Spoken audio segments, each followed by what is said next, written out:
नमस्कार प्रेक्षको, C news Pune वृत्तदर्शनमध्ये स्वागत।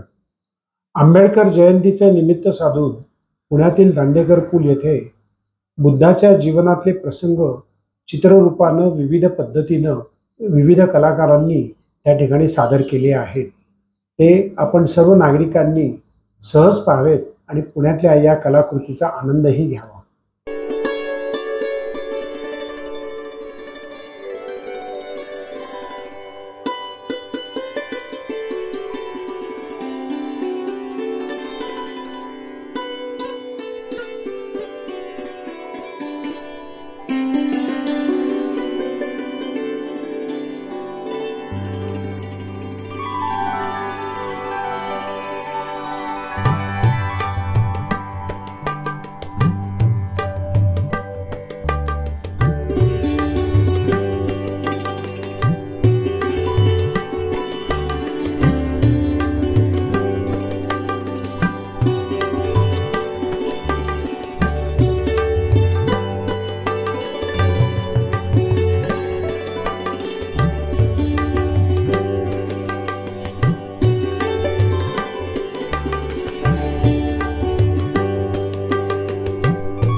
अहो उठा ना, ऑफिसला नाही का जायचं? अगं मला आज फ्रेशच वाटत नाही, काही करायची इच्छाच नाही। अहो मग तुम्ही आजपासूनच न्यू युनायटेड फार्मसीचे गुड मॉर्निंग चूर्ण घेणं सुरू करा। अपचन, मलावरोध, बद्धकोष्ठ, आम्लपित्त आणि पोटाच्या तक्रारींवर खात्रीशीर आयुर्वेदिक उपाय गुड मॉर्निंग चूर्ण। 35 वर्षांपासून सगळ्यांच्या पसंतीचे गुड मॉर्निंग चूर्ण औषधांच्या प्रत्येक दुकानात मिळते।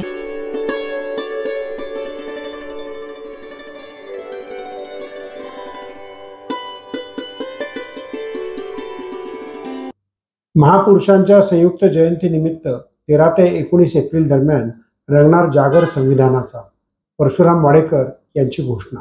जाणून घेऊयात नेमका कशाचा, कोणाकरता आणि किती जागर होणार आहे। यांच्या जयंती निमित्ताने त्यांना विवाह वंदन, डॉक्टर बाबासाहेब आंबेडकर जयंती 14 एप्रिलला आहे। या अनुषंगाने डॉक्टर बाबासाहेब आंबेडकर सांस्कृतिक महोत्सव समिती पुणे गेली अनेक वर्ष या शहरामध्ये सांस्कृतिक महोत्सव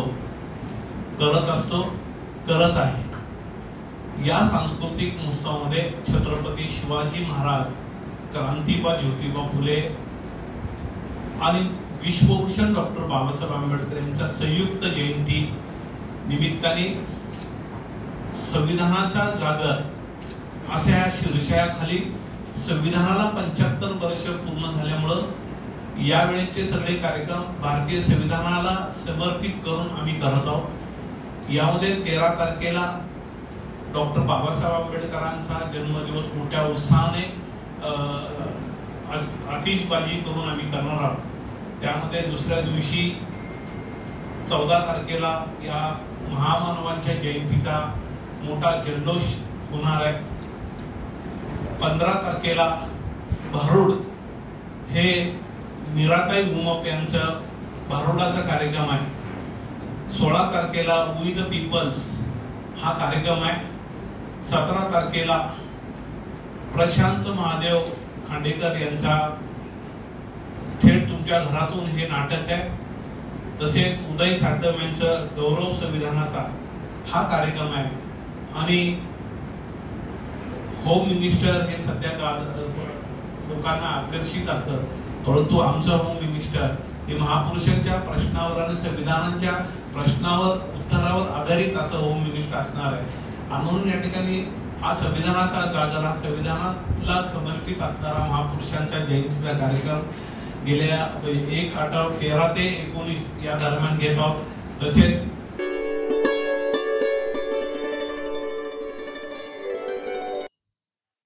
बारामती येथे 16 वर्षाच्या एका मुलीनं आत्महत्या केल्याचं नुकतंच आपण सर्वांनी टेलिव्हिजनवरती पाहिलं असेल। त्या बाबतीमध्ये नीलम गोरे यांनी प्रतिक्रिया व्यक्त केली आणि आरोपींना कठोर शासन झालं पाहिजे अशी मागणीही त्यांनी केली आणि पोलीस तपासात कुठेही हायगाय होता कामा नये अशी अपेक्षा त्यांनी पोलिसांकडून व्यक्त केली. त्याचबरोबर अशा प्रकारे मुलींना आपण सजग करणं की ज्याच्यामुळे अशा प्रकारच्या गोष्टींना आळा घालता येईल याकरता त्यांना सक्षम बनवणं गरजेचं आहे असं प्रतिपादन नीलम गोरे यांनी केलं. पुणे जिल्ह्यातील बारामती इथे एका शाळेत जाणाऱ्या मुलीला त्रास सहन न झाल्यामुळे तिने आत्महत्या केलेली आहे आणि याबद्दल आज सकाळी वृत्त समोर आलं तेव्हा निश्चितपणाने खेद वाटावं, चीड यावी अशा प्रकारची ती घटना आहे. कारण सामाजिक परिस्थिती अशी आहे की ज्याच्यामध्ये अल्पवयीन मुलींना सुरक्षितपणे जगता येत नाही. या संदर्भामध्ये पुणे जिल्ह्याचे पोलीस अधीक्षक श्री पंकज देशमुख यांच्याकडून मी माहिती घेतल्यावर संबंधित आरोपीला अटक करण्यात आलेली आहे आणि त्यामध्ये काय प्रकारचा अजून त्रास देण्याचं स्वरूप आहे याच्याबद्दलची पोलीस माहिती घेऊन अजून कोणी त्याच्यामधून निष्पन्न झालं तर त्यांच्यावरती सुद्धा कारवाई करू अशी ग्वाही पुण्याच्या पोलीस अधीक्षकांनी दिलेली आहे. 112 हा पोलिसांच्याकडचा एक नंबर आहे ज्याच्यामध्ये मुलींना काही छेडछाड किंवा त्रास किंवा कुठलाही दबाव असा वाटला की ज्याच्यामुळे त्यांच्या शिक्षणात अडचण येते, व्यत्यय येतोय तर त्या तिथे संपर्क साधू शकतात.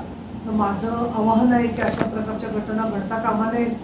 या घटनेमधील आरोपीला कडक शिक्षा झाली पाहिजे आणि जर का कुठे तुम्ही अडचणीत असाल, कुठे छेडछाड होत असेल, कोणी धमक्या देत असेल तर त्यांनी 112 नंबरला फोन करून पोलिसांची मदत जरूर घ्यावी किंवा आमच्यासारख्या संस्था, व्यक्ती यांच्याकडे सुद्धा स्त्री आधार केंद्र यांच्याकडे सुद्धा ते संपर्क साधू शकतात.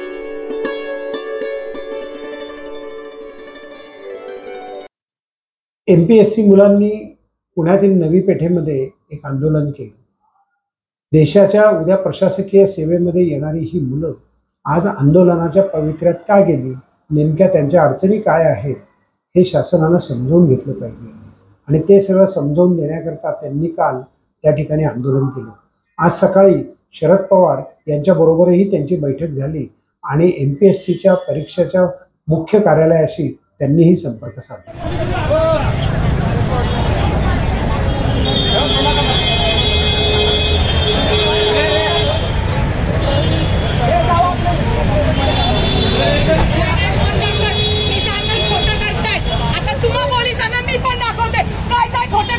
शूटिंग केले ज्यांनी उचललं त्यांनी पण गुन्हा तर गुन्हा.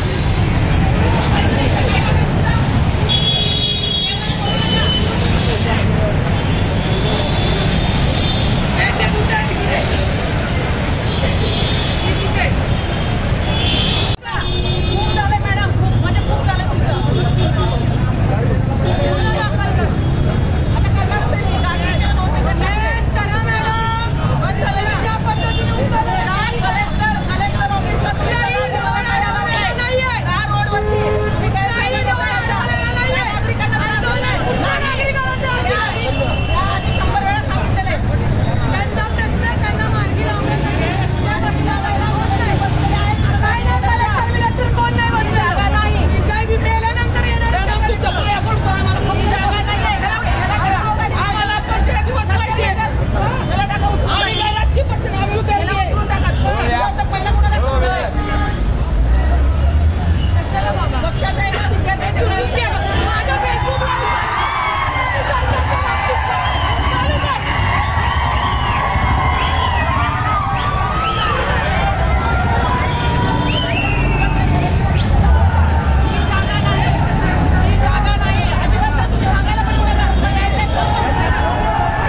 महात्मा ज्योतिबा फुले यांच्या 198व्या जयंतीनिमित्त पुण्यामध्ये हर्षवर्धन सपकाळ यांनी महात्मा फुल्यांचे विचार आजही गरजेचे आहेत आणि ते आत्ताच्या सरकारला सुद्धा गरजेचे आहेत असं ठाम प्रतिपादन त्यांनी केलं.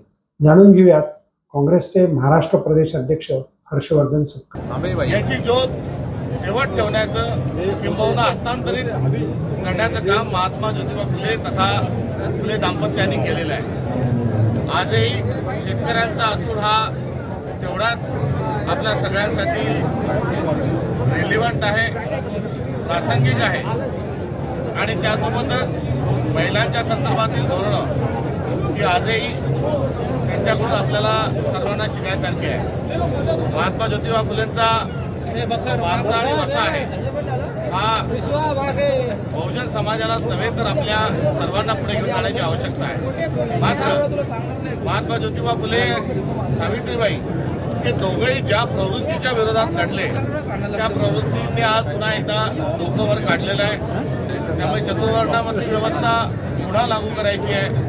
संविधानातील समता, सामाजिक न्याय, बंधुता ही मूल्य जी आहेत या सगळ्या मूल्यांना बाजूला सारण्याचा एक कुठेतरी सत्ताधाऱ्यांकडून प्रयत्न होत आहे आणि आज या निमित्तानं या ठिकाणी प्रांताध्यक्ष या नात्यानं माझ्या सर्व सहकाऱ्यांच्या समवेत या ठिकाणी विशेष कारण की महात्मा ज्योतिबा फुलेंचा जो वैचारिक संघर्ष आहे, जो वैचारिक मशाल आहे ती कुठल्याही परिस्थितीत आम्ही सोडणार नाही आणि आगामी काळात काँग्रेस जी वैचारिक लढाई लढणार आहे त्यामध्ये महात्मा ज्योतिबा फुलेंचा जो आदर्श आहे तो आम्हाला शिरसावंद्य आहे.